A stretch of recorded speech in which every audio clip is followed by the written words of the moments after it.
Welcome to the Secular Hub, a community where atheists, agnostics, humanists, and their families can meet, support each other, have fun, and explore ethics, science, and the human condition.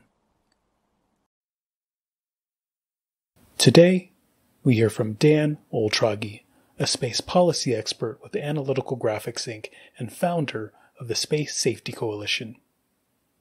The title of the talk: Dodging Debris, Space Traffic Coordination and Management. With that, let's get started. So some of you may have seen this photo before. In November 2019, while observing with a 4-meter telescope at an observatory, astronomers noticed something interesting.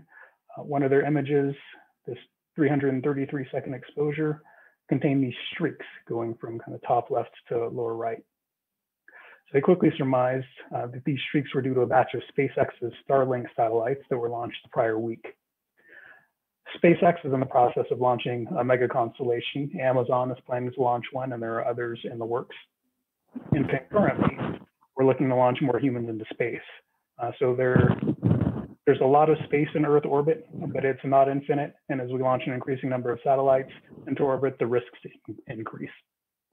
So with that in mind, I reached out to our speaker, Dan Oltrogge, to seek some insight on managing the space environment in this new space age.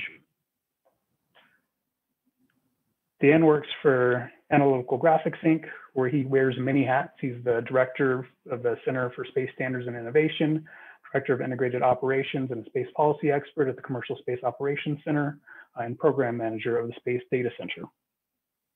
In addition, Dan formed and administers the Space Safety Coalition, an ad hoc group of like-minded space entities working to ensure the long-term sustainability of space activities. You can see Dan's many technical areas of focus.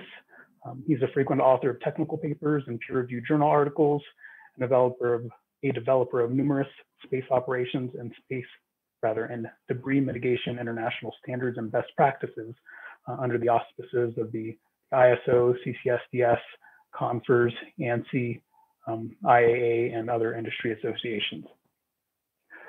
Earlier this year, Dan provided testimony on space situational awareness to the House Committee on Science, Space, and Technology. With that, Dan, we're so glad that you can join us. I hand the floor to you. Yeah, thank you very much. Pleasure to be here. I like the little robot picture. Hopefully my wife doesn't think of me that way, but anyway, I am very close to this topic area. I don't really know what your various areas of expertise are, technical, legal, education, whatever. But I am potentially too close to this area because I kind of live and breathe it, and sometimes I may not, I may be at too deep a level. So if people need a little more basic grounding on the topic, please put in the chat, ask your question there. Happy to address that. Now, I thought I'd share my version of the picture that Chauncey just showed, but there's a lot of these pictures that are coming out of the woodwork. We did a paper in January looking at the effect of large constellations on space situational awareness, which is your knowledge of where things are in space. And by and large constellations do not adversely impact space situational awareness. And so this, in the study we did, we didn't see that it would impact space situational awareness, but we did see that large constellations will impact astronomical community and, of course, naked eye observing for amateurs, etc. And we have a paper on that. Ed says go deep as you can. That's great. We have a paper on that. But since that paper in January, there's been a lot more concern. There's been some negotiations and exchange between the large constellation groups and the in the astronomical community. And I think progress is being made there. I'm not really going to go into this avenue, but it ends up being sort of a conflict between best practices, where a best practice for getting debris out of orbit conflicts a bit with best practices for not harming astronomy. So that's kind of another discussion that I'm not going to go into, but that's how I see that. I will say that when we did that paper, let's see. Oh, I got to reshare here. As we did that paper, I was walking around in London, and there was a massive, probably a Airbus 380 airplane flying across right in front of me, and it looked truly huge. And I thought, wow, that is big. You know, back before airplanes, they didn't think, you know, people didn't think of that as being anything but light pollution potentially. So, you know, it's just different perspectives, I guess. All right, so what I wanted to talk to you about today in kind of a phased approach here is to look at what our current space debris situation is, look at how it's evolved over the last, especially the last 15 years or so. Then look at basically what are the estimated collision risks in space. Then talk about the large constellations and how those play into the whole picture.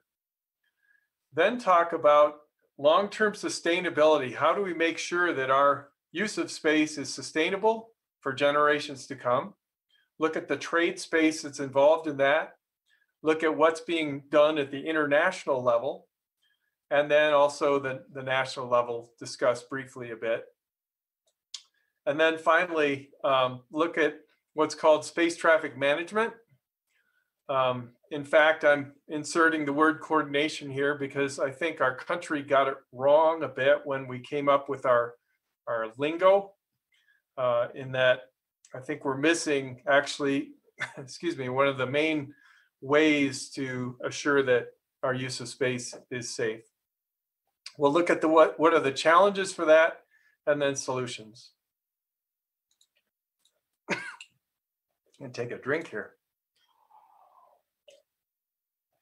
So this is a video showing what's called spatial density. It's simply number of objects divided by volume. This is not you know, accounting for the size of the objects. It's just simply the number of objects here. But it plays, should repeat itself from 2005 to 2014. And it's already cycled through the early part. But when we play through it again, I want you to particularly notice 2007 and 2009. 2007 had a Chinese ASAT event that was at very high altitude, some 800 kilometers altitude. And you'll see that affect the spatial density picture. And then 2009 had the Iridium Cosmos collision. So here comes the Chinese ASAT test right there. And you might see that that happened in an orbital plane, and there was high density there. But over time, the objects that have different average altitudes, they spread out in their orbit planes. So they get distributed around. It kind of becomes a fuzzy hat. And I'm going to go back here to 2009. And right here, you can see the Iridium Cosmos bands. That was a collision. So in fact, all of these fragmentation events are contributing to our overall debris population. And while this video that I made looks pretty daunting, I try to always explain that even the red color here is one object per 100 by 100 by 100 kilometers box. One object. So it's not the end of the world here. But I do find it interesting that in some of these areas, we've gone from green in 2005 to red in 2015-ish. So that's 100-fold increase. So that's not a great trend to have. Now, we've also had intentional fragmentations. I should say that fragmentations consist of either collisions or explosions. And actually, collisions are not the most common thing. Explosions happen a lot more. By an ESA metric, we have about a dozen fragmentation events a year. Some of those produce long-lived debris. I do see a question from Jesse about the red bands at 50N, red band at 50N. So let me just step back. Not sure what N is.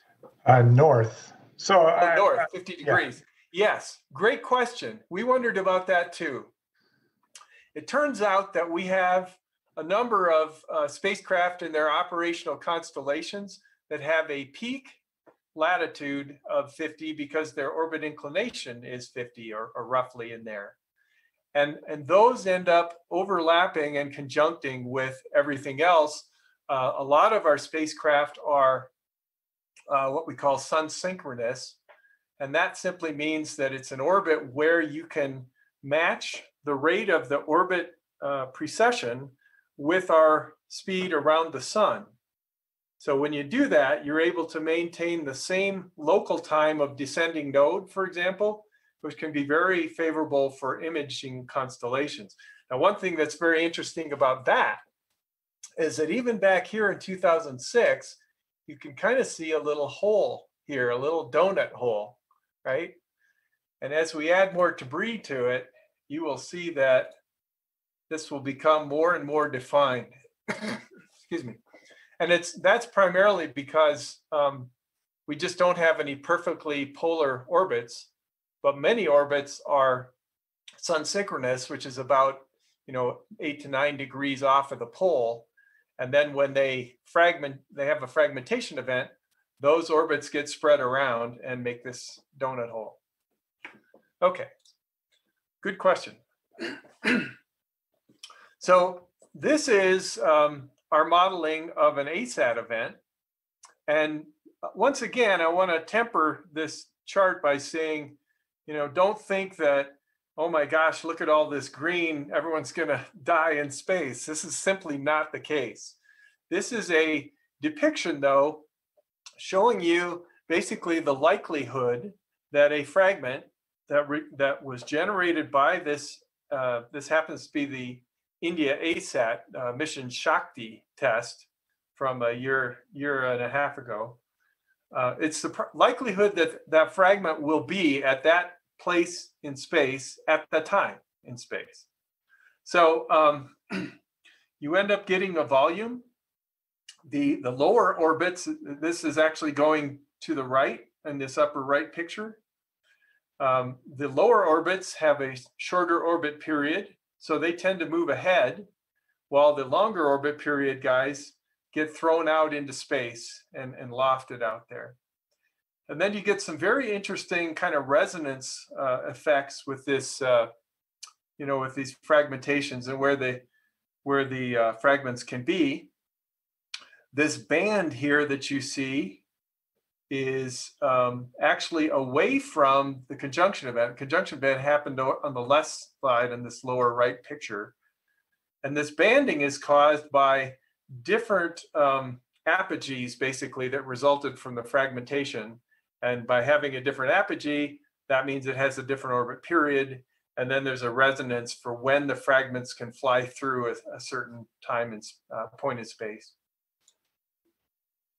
So this is showing you actually the video showing how that cloud evolves. Green means the lowest likelihood that a fragment would be in that particular space. But red is a pretty high probability relative to the, the background population. Now this is the Iridium Cosmos event. If I recall, this is something like 11 or 12 kilometers a second impact.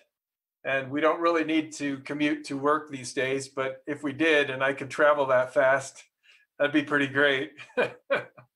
There's some serious energy in a collision like this. And You can see the collision event here on the right picture, and then you can see all the debris thrown out into space. And this, the key point I like to point out for this particular picture is people tend to think that what's in what happens in an orbit regime kind of stays there. Well, no, it doesn't. Anybody in this altitude of the green dot where the collision happened can throw fragments into other orbit regimes. And it was surprising for us to find out, but this was independently confirmed by Japanese space agency, JAXA computation. Some fragments could have gone as high as middle Earth orbit, which is where our GPS satellites are. And the likelihood that they'll go there is not that strong, you can see by the green color, but still, that's the interplay that happens with space. Now, we really don't want a collision between any orbits in any orbit regime. This example shows you on the left what happens if you had kind of a OneWeb middle LEO orbit colliding with a geosynchronous transfer orbit, in which case a lot of fragments would be headed out to geosynchronous orbit, which would not be a good thing. The video on the right shows you a hypothetical, these are both hypothetical, by the way, just to point out, a hypothetical geo collision.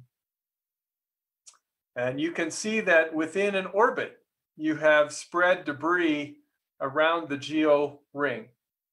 So there are some operators that feel, well, I operate at 80 degrees west. There's nobody around me. I have no problem. Well, this shows that within the space of a day, an event on the other side of the orbit can easily affect what you're doing. Let's talk about estimated risk of collision. I would invite you to kind of follow along as I go here. Yeah, I appreciate your putting out the LEO geo definitions. MEO is simply middle Earth orbit, and that's the most vague term because it's basically anything between LEO, which is defined up to 2,000 kilometers, and geosynchronous orbit, or a band around that. Okay, so this is a tool that we put online called the NEAT tool. It stands for Number of Encounters Analysis Tool. And I invite you just to go there and play around with it. You can put in your own numbers and see what happens.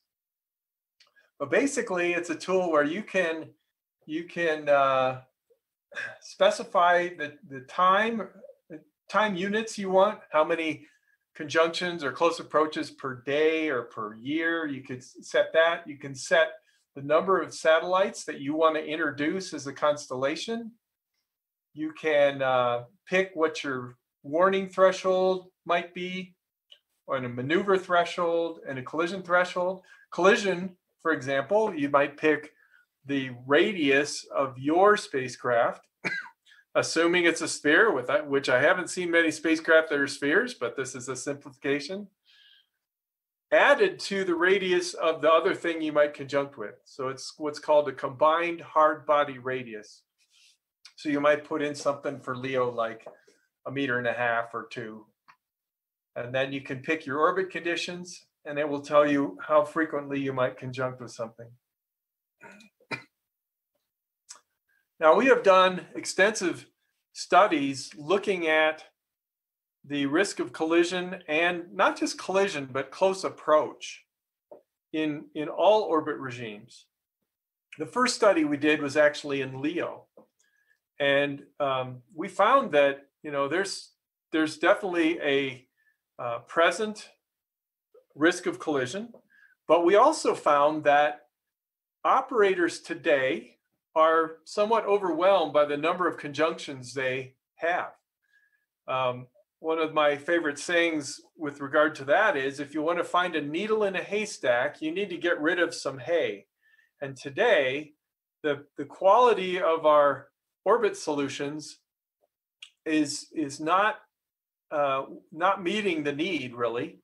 So there's a lot of conjunction warnings out there, And then operators can't really, focus on the conjunctions of greatest threat. So that was our LEO finding, but we also did this one here, which was, I think, still today one of the most extensive studies and comparisons of geo collision risk estimates. And just to kind of talk through that a bit, in LEO, this picture shows you kind of the approach angle. Imagine you're driving down the highway and that direction is this horizontal line where my mouse is moving along. This shows you the angle in LEO that objects would come at you with that might hit you. So basically you're flying along, the things you might hit are kind of to your front, left and right is the most common predominant angles. That's not true for geosynchronous orbits. And the reason is that, I don't have a picture of it, but the reason is that geosynchronous spacecraft fly, basically the long axis is north-south. And the reason is, as they go around the Earth, the solar panels can track the sun. And that means that effectively, in GEO, you have a lot of satellites all roughly in the same plane, but the Earth isn't a perfect sphere in terms of its acceleration. So that means that orbits tend to change their inclination. There's a drift as they drift out of the equatorial plane. The reason I'm bringing all this stuff up is it means that the basic approach angle for geosynchronous doesn't look like this one here. In geosynchronous, most of the things that come close are approaching you from the side, and they go north to south, back, north to south. This picture is kind of a mess, but it just is trying to codify what the relative velocity is in GEO. A lot of people think, well, hey, these guys are floating around in GEO. They're all going in the same direction, and they're happy, and why would they bump into each other very hard? They probably wouldn't even break up, would they? Well, this graph was to look at the relative velocity versus right ascension. And in fact, we found quite a few conjunctions where the relative velocity was 3 kilometers or higher. So it's much higher than originally thought. Now, there's a quandary. If you're trying to assess risk, like collision risk, you might know there's empirical methods where you could assess this. You could just start running a computer and crunching numbers and maybe have some Beowulf cluster, whatever, and model all this stuff in space and all the relative stuff. And if you had a really huge satellite like the ISS, you could get some pretty good statistics, maybe after a year. But now let's start considering shrinking the ISS. Let's shrink it to the size of a 1U CubeSat, which is 10 centimeters by 10 centimeters by 10 centimeters. Now you run even your parallel processor for a year, you are still totally undersampled in terms of figuring out what the collision rate is. So it turns out there's a uniform gas theory that can help us out here, because in gas theory there is a time between collision of molecules or atoms, and that computation, if you dig into it, you'll see that there's a 1 over diameter squared relationship. So the bigger the molecules, the more frequently they'll be colliding in a gaseous volume. And it turns out that relationship also works very well in our collision problem here, especially when we're at middle part of LEO, so maybe 800 kilometers, where there's a lot of objects like I showed you earlier. So in that case, what you can do is estimate the collision rate at bigger misdistance thresholds And then in this log-log plot, you can extrapolate out to get a good representation of what the collision rate would be. So, there's a lot of papers we've produced on this. It seems to be a very effective technique. It's not perfect, but it allows us to at least get an understanding that, yes, there is a very real collision risk there. Okay. Let's see. This is another depiction of GEO, but this is showing the gaseous cloud version. And again, you can see the coverage that gets made really quickly. And that's an aggregate shot, adding up all those in an Earth fixed frame. Now, I'm showing you two things today that are brand new. This is one of them. This is statistics we generated to estimate what the rate of conjunctions or close approaches to within 1 kilometer is as a function of time. And we got those from the Space Data Center that we operate, and we also got it from our Socrates tool. I'll talk more about those later. Space News will be running an article on this Monday, incorporating this picture, I understand. But the interesting thing is that because of large constellations, we're tracking more debris. Just in the last 4 years, the risk has roughly doubled. And I say risk, it's the conjunction rate.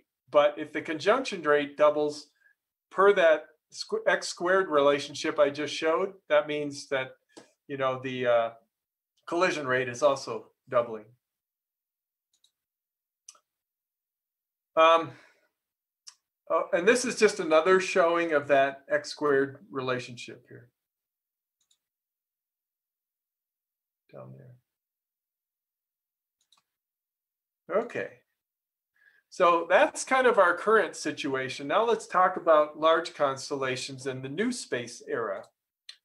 Now, SpaceX, I'm sure you've heard about them, OneWeb, there's some companies out there, Amazon, that are making or applying to fly very large constellations. And some of those are already up in space. Others are still in the works, but we went through all the applications that have been filed with the Federal Communications Commission and the ITU to figure out how many satellites have actually been applied for. And it is a huge, huge number. It's currently 107,000. When we did our paper, and if I go back to that chart I just showed, it says 57,000. And that's because back when we did our study in January, that's where it was. But already it's jumped to 107,000. Now we know that many of these constellations will not come to fruition. This is this is business, right? The market-driven economy, the forming a company in your garage. We'll have to see how many of these actually come about. But even if only half of new space applicants come to fruition, actually even 20% now of the 107,000, then we've doubled our we've increased our active space population by 10 times. You might wonder what sort of orbits these are in. This shows altitude in a polar plot. The size of the symbol and the color denotes how many. And then this is the orbit inclination up here. Now, as daunting as this is, I want to point out, we don't expect all these to be flying next year. So it's not like we're out of time, we should throw up our hands and give up. We have some time, and these are just estimates as to when these large constellations get put up there and when we can accommodate them and handle the traffic. But one thing's interesting here is to look at by altitude on the y-axis versus the estimated annual collision rate. And we've color-coded this where gray denotes a collision now, not a close approach, but an actual hard body collision between debris and another debris object. Well, we really can't do anything about that right now. That's just what is. What we can do is the active satellites flying against debris, we can try and avoid that debris. And then active on active, we can try and avoid. So these guys here are the ones that we can address and mitigate. But now with large constellations flying, the whole statistics change. Notice here that when we add in large constellations, the gray, which was a dominant feature on this previous chart, is gone because the scale has changed so dramatically. See that?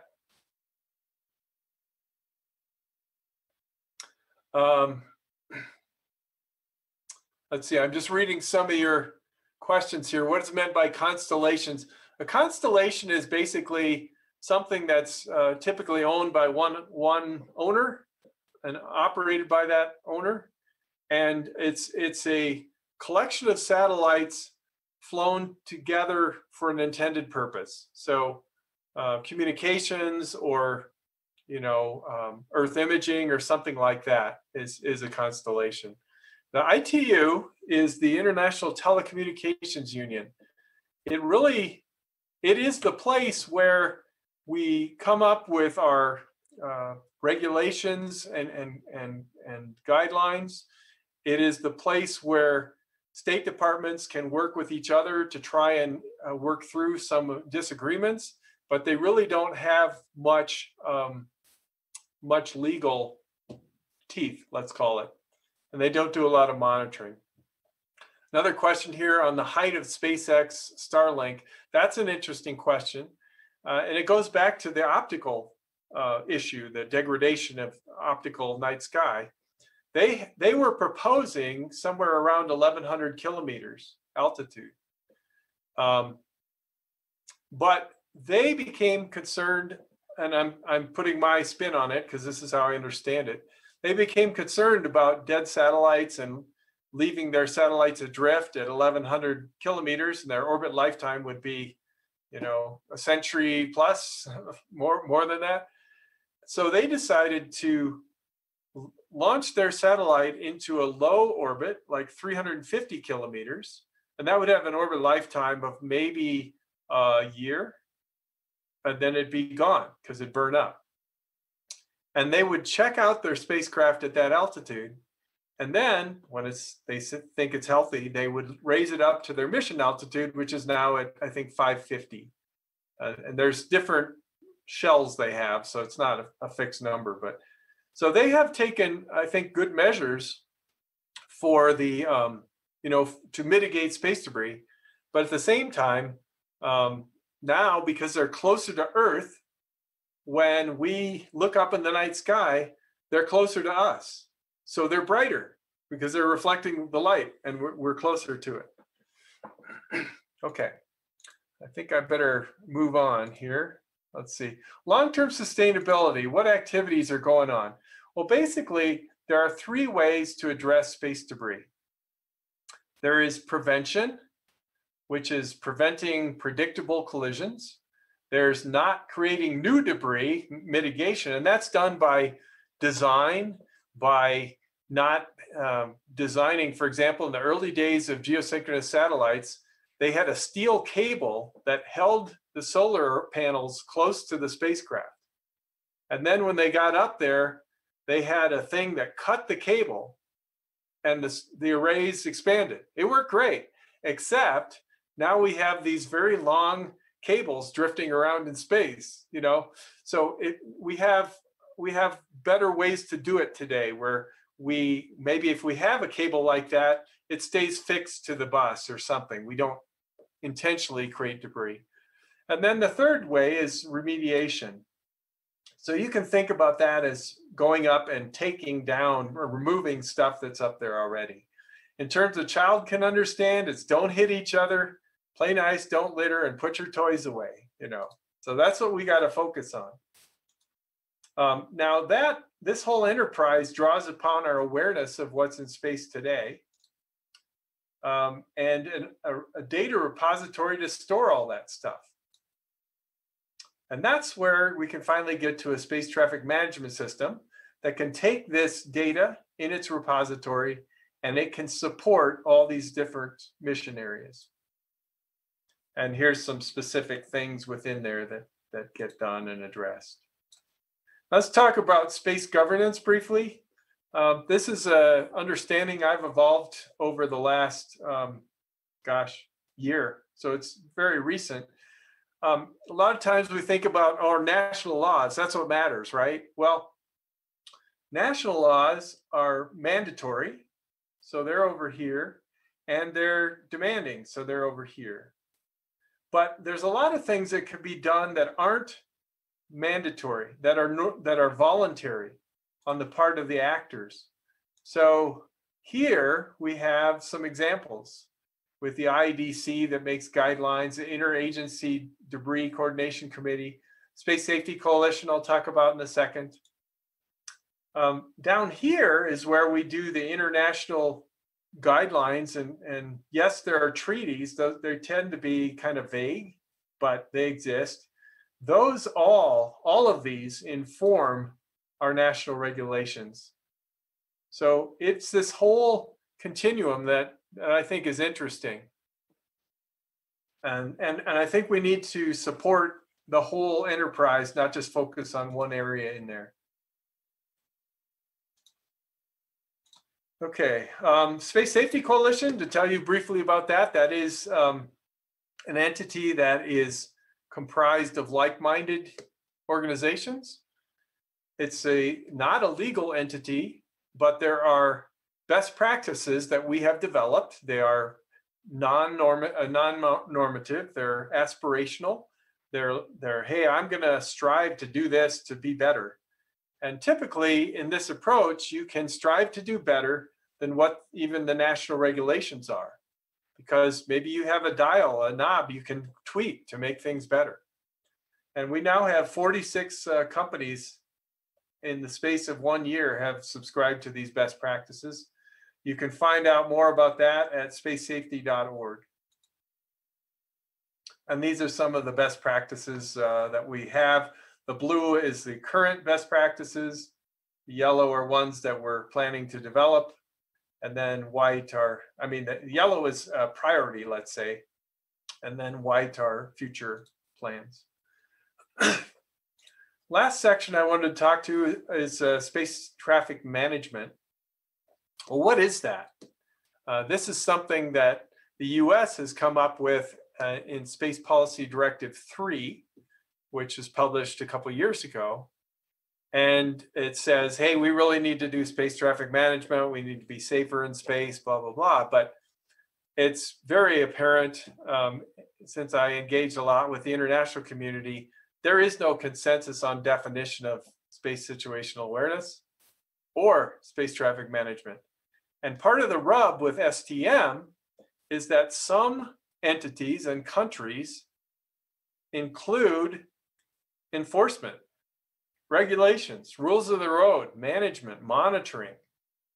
Management is those. In my thinking, if I say I'm going to manage something, hey, I'm going to be able to license it, regulate it, enforce it.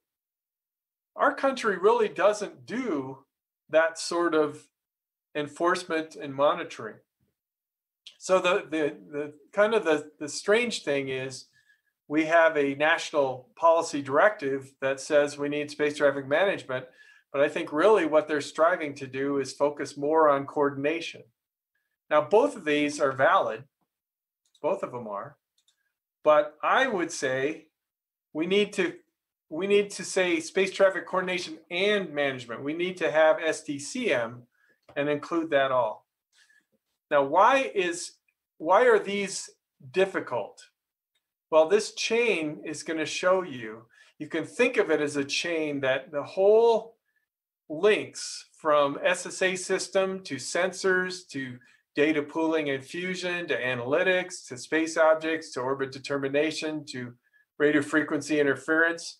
Every link in here has to work or you have a failed system. It's not like you can have 100 of them work and the 101st didn't work, but since the rest of them worked, I'm okay. No, you can consider the Iridium Cosmos collision. The fact that we didn't recognize the threat was because it did a maneuver that wasn't incorporated into the analysis. And so one link broke and all the others could have been just totally green and perfect. And that's what happened. So there's Iridium Cosmos. We had one maneuver, one broke the link, and the whole enterprise failed. Now, in terms of what can be done, we've actually made some great strides over the decades we've been operating in space. Celeste tracking is an example of this. It's now at its 35th year of services. It's totally free. You guys can just go to this. It's celestetrack.com. I'm going to pull up the website very briefly here just to show you. So if you go to celestetrack.com, you can look at the website, which is this one. But right up front, you can get some data, or you can launch the orbit visualization, and that takes you to this page. And here you can look at the debris. You can zoom in and out. You can look at close approaches. You can animate. If I turn this, you'll see objects moving. And you can see, the red is debris. The green are operational things. And that's our current status in space. Okay, let's see.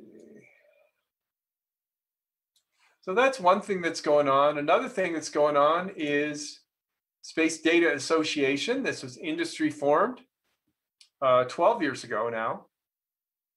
And they formed because they felt that the products that were being used to support safety of flight were not sufficient. And they wanted to try and share their data amongst the commercial operators to make it better. And we've actually been operational. AGI and Comspoc provide these services and have since 2010. So we've been operational now for 10 years. And we identify conjunctions and send them between the various parties. And another new thing that this is never before seen, but you guys are getting to see it. We are just completing a demonstration of space traffic coordination and management. And basically, we ran that from 14 to 30 September. And our goal was to demonstrate the benefit of all source data fusion and advanced analytics and collaboration. And we had 13 organizations participating, 17 spacecraft in all orbit regimes. And we came up with these plots. Now, those plots are very confusing, I'm sure, but I thought I'd just walk you very briefly through one. Now the y-axis is a log-log plot here, but what it's showing is this is a depiction of positional knowledge for one satellite, just one satellite, as a function of time. And there are different depictions. There are different levels of knowledge from different sources. So I'm going to actually turn off a bunch of these. And I'm going to start with this vertical bar. The one thing that has not been done sufficiently in our use of space is to say, well, what's the requirement? How good does our data need to be? And my answer back is, well, it depends on how you're screening your thresholds. What are you screening? What's your metrics? And what's your allowable parameters? We came up with this red bar to say, based on a collision probability of 1 × 10⁻⁴, which many operators use, you need data that's below the bar to be sufficiently accurate. The public free data sits up here.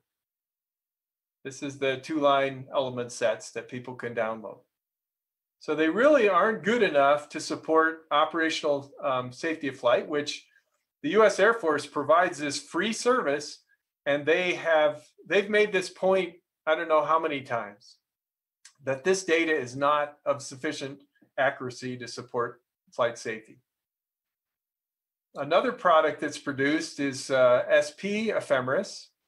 And there you can see that frequently it is below the red line. It's better for this particular satellite.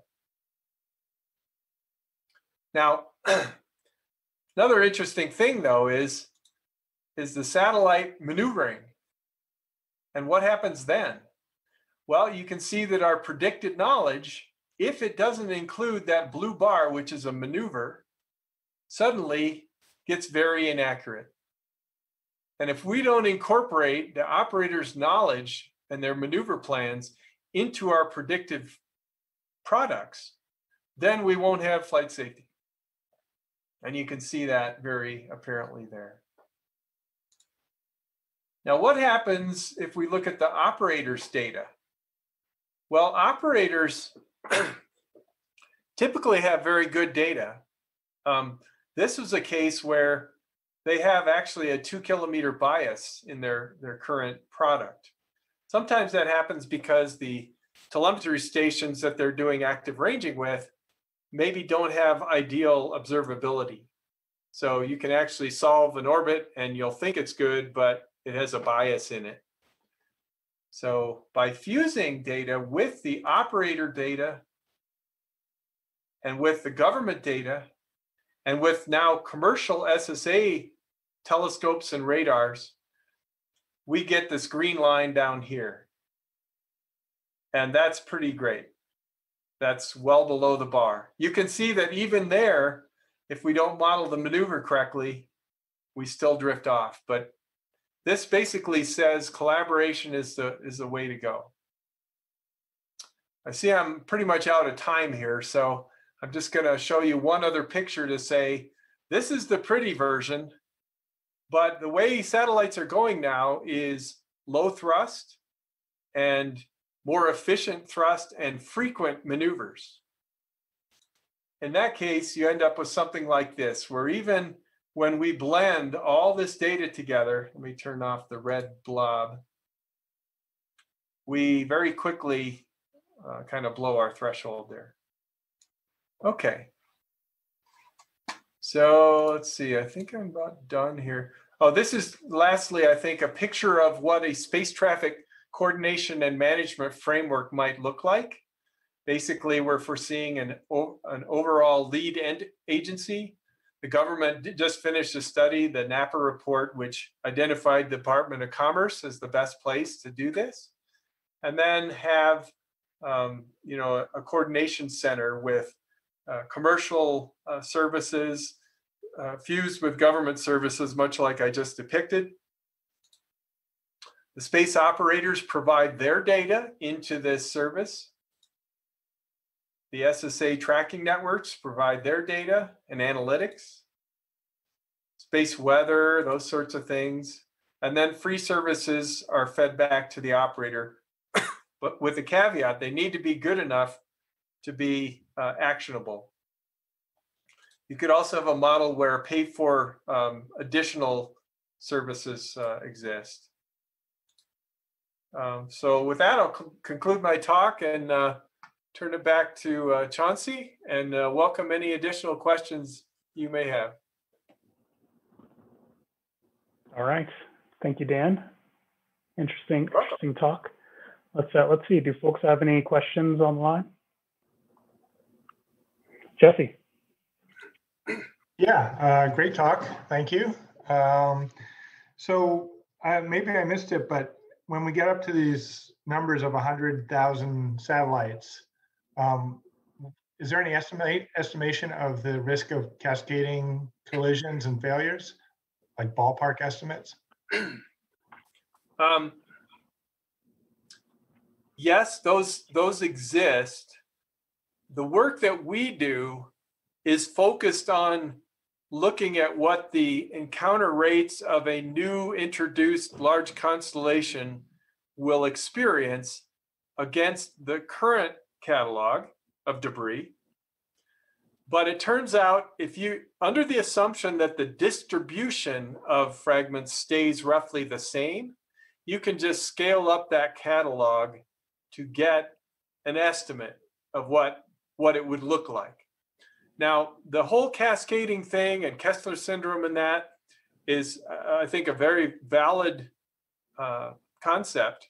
And you know, we need to keep going down that path. And those analyses do get done by NASA, by ESA, by CNES, the space agencies.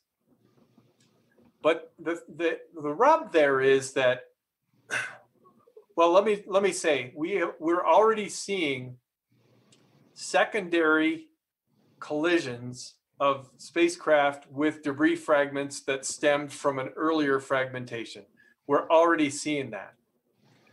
Kessler syndrome really says, though, if you have a runaway condition, that means that the first fragmentation event happens, that it produces enough big objects that when they collide in a secondary way with something else, that will create enough big objects that when they see it, that's what's required, is that it needs to be big generating big generating big.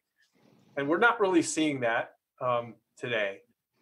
We see more the case that it's like shrapnel, that spacecraft, solar arrays, the Sentinel-1 spacecraft, ESA, they had a camera looking at their solar array, and one day they noticed that they had an attitude perturbation, and they pulled up the camera just like on NCIS or whatever, the webcams, and there was a big hole in their solar array.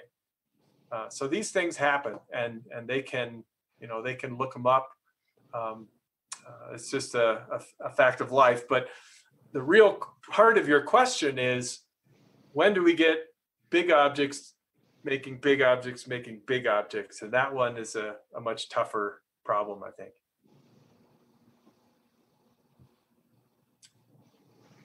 Let's see.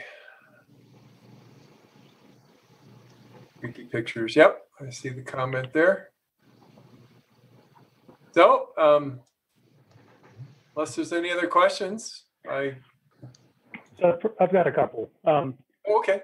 I know the FAA released some rules, I think, earlier this week regarding for governing satellite launches. Do you know if some of the best practices that you've mentioned have been incorporated into those rules, or is there another document or body that is really more appropriate for governing those, or for those best practices? Could you repeat the question? I didn't quite hear it. Yeah, sorry. So the FAA earlier this week released some rules governing satellite launches. I think they may have released them for comment. You mentioned some best practices earlier in your presentation that I think you wanted to get included into some of those standards and rules that are out there. Yeah, okay, got it. So let me break it down. If you look at France, if you look at Germany, if you look at Japan, Japan is even the most streamlined. They have a one-page document, which is kind of like their Zen, their way that everything flows. This one-page document. This is part of their policy. From that flows all their national regulations, and they are consistent, and they're streamlined, and they're all, you know, harmonized. Not so in the U.S. I mean, it's true in France and Germany too, and such. They have, you know, central rules and laws. In the U.S., we have NASA, we have the standards that they have, we have FAA, we have the Air Force, and we have the FCC. And all of those bodies have different rules. They're not harmonized. So the FCC has been coming out with notice of proposed rulemaking, and it focuses on orbit. FAA is more focused on launch. But I can say that even there, you know, where there's any overlap, they're not not harmonized. If you look at the requirements in the military for their satellites, they're not the same. So our country is challenged, I think, to harmonize these things because of all the players involved. In the last few years, they've had an interagency coordination committee that has developed orbital debris mitigation support practices, ODMSP. And that's a step in the right way. It's a fairly vague document, a bit, but it's a step in the right way. But what I see, Chauncey, to answer your question is, commercial is where the action is now. There's more commercial activity than government these days. And the industry associations and coalitions like the Space Safety Coalition, I think are a powerful voice, because we have noticed that the best practices that we've gathered and published, they're online, free to download. A lot of those clauses have started migrating to other countries and to even FCC and other government documents as proposed rules. So to me, I think we're starting to figure out how to align things, but we've got a long ways to go. Yep. So you mentioned the 3 areas of reducing risk, and the last one was actually taking debris out. Yes. So what is the latest on that, and how feasible is that? Well, let me preface this. We have a paper from last year, and there was a very interesting paper by Darren McKnight and a whole host of international entities this year on where's the biggest risk of creating fragments. And it's not, a pebble hits a pebble. We don't really care about that. The big risk is we have routinely massive, and I'm talking the size of a school bus, coming close to another size of a school bus thing. And that's where remediation, that's where bringing some of those down is. And the quandary is, well, what would you bring down? And part of the fun of statistics is you could take the 10 most likely to collide and remove them, and it turned out that isn't the one that actually would collide, because there's all this other big stuff up there too. But we have to start down that road. And yes, there are operators like Astroscale and others that are, building and testing and soon to fly and be able to remove things. There are many concepts for removing things from orbit. I think a number of them are not very practical. It's a very hard problem. If you want to change an orbit or bring something down, and changing an orbit, for example, if you spin a bicycle wheel and then try and turn it, it takes a lot of energy to change that orbit. And so it is a tough problem, but ESA is actively going after their which satellite was it? I'm drawing a blank. The ERS-1 or something. They have a school bus sized satellite that failed back in the late 90s, and they'll be bringing that down in the next couple of years. So this is a real thing, and we are making analytical progress to figure out what maybe should be taken down next. Sorry, a quick follow on to that. Is there any chance of getting the commercial companies to chip into that fund, like SpaceX? Can they fund remediation and debris removal, since they're going to be the primary beneficiaries moving forward? Those discussions are going on, yes. Regulating that can be fun, but ultimately, that's maybe what it would require. Cool, thank you. And I do think that best practices, if you look at the Space Safety Coalition's best practices, includes not paying for, per se, the removal, but put on your device a grappling hook so that when they do come up there, they can grab it. You know, there's concepts about harpoons. I'm not a huge fan of harpoons, but you know, maybe they'll work, but it seems like it might create more debris than it removes.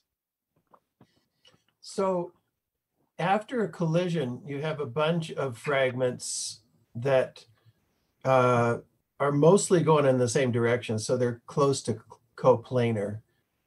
Would it be more feasible to go up and collect those into another, you know, a ball of scrap because you have a low energy cost to move from one to the other? Well, two things.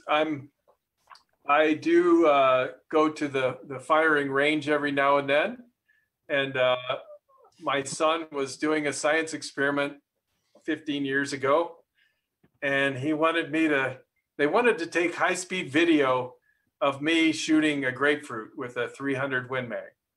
So I shot the grapefruit and we went down. And the interesting thing is, in terms of picking up fragments of grapefruit, there were as many in the back direction as there were in the forward, and the same number in the right to left. So when you have a collision like this, the delta V's are in basically every direction uniformly. Now, that said, those tend to ghost through. You can think of a satellite kind of as a block of styrofoam filled with a bunch of bolts, heavy bolts. When those two hit each other, the styrofoam disintegrates, but the bolts keep going. So they have delta V's on them. But so I guess what I'm trying to circle around to is there is enough dispersion and spread of the fragments that it still would be very costly to get those. But you're right, maybe shortly after the event, they could be launched, you know, and do some plane chases and collect them. But it would be, of course, a whole lot better just to do it before the event and avoid it in the first place. Okay, thank you. Yeah. Did I just hear in the last few days there was a possibility of a collision up there that then didn't happen? You did. And yes, it was a pretty close approach. We were seeing something like 60 meters in some of our predictions. But the thing is, the reality is, these are happening all the time. And, you know, a company pointing them out, yes, it's of interest, but especially if they're dead on dead, it's not really helping anything. It's just kind of general interest, but these are happening all the time. So I think it's good that raises awareness, and maybe we can get some funding to address the problem. But yeah. In terms of mitigation, do I understand that for active satellites, most of the monitoring of the relative positions of the satellites is done from the ground? Is there any provision for adding sensors to satellites so that they can identify when they're in close proximity to another one and perhaps autonomously maneuver around them? There isn't much today, but that is an area for active discussion. Yeah. I think we have some rules, national rules about observing things that that can prevent a bit of a roadblock for doing that. So we have to get past some of those roadblocks, I think, before we can make progress there. When you say rules against observing, is that for national security reasons? Yeah. Okay. And then another related sort of mitigation question. Could you, sorry, I got a little bit distracted there. All right, we'll come back to me. I lost my train of thought. Okay. Anybody else got questions?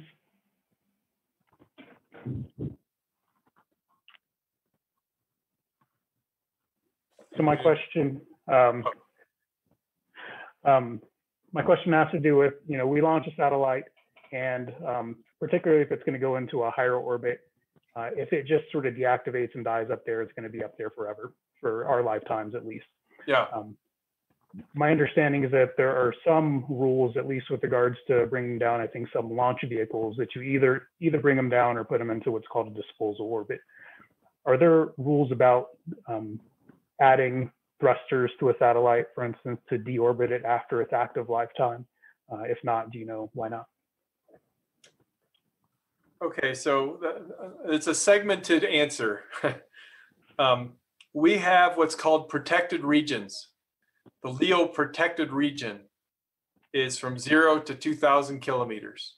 The GEO protected region is the geosynchronous thin shell, where satellites have the same orbit period as the Earth's rotation, so they appear to be parked. And there's a delta around that, 235 kilometers plus an additional margin. Apart from that, we don't have a lot of international consensus on leaving things there versus down. There is a recognized goal of bringing everything down, which is even in the last, I think the long-term sustainability guidelines from the UN recognize that. So I think there's some policies that are kind of driving us in that direction. Some countries insist you bring everything down. Whereas in some, it's an aspirational goal.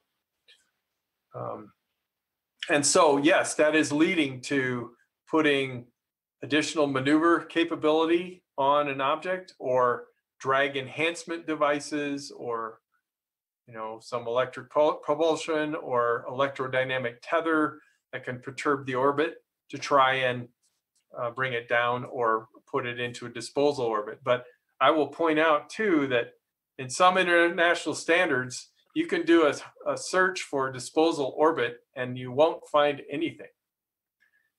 It just says, bring it down. There is one last thing, and then we should probably conclude. A very good question, though. I've enjoyed this very much. There is, some movement on making satellites maneuverable, bringing them down, trying to assess who is complying with the mitigation guidelines. And one of the guidelines is a 25-year maximum post-mission lifetime. Again, put your toys away. Don't leave them up there, And we're trying to convince the powers that be that we should be having a lower limit than 25 years.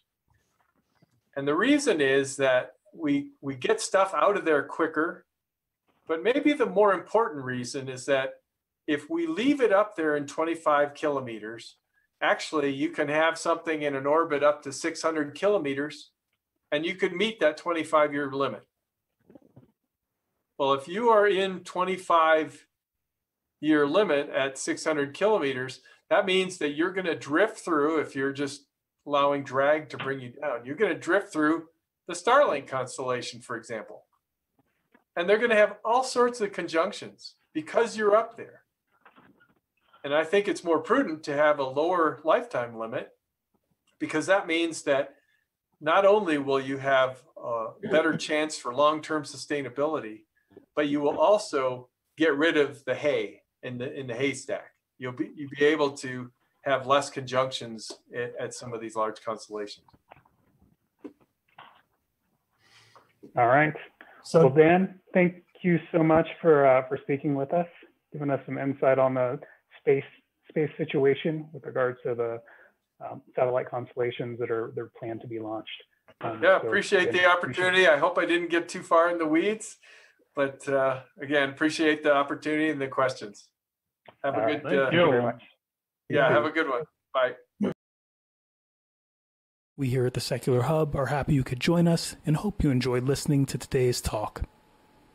To learn more about the Secular Hub and our upcoming events, to become a member, or to show your support, find us on the web at secularhub.org.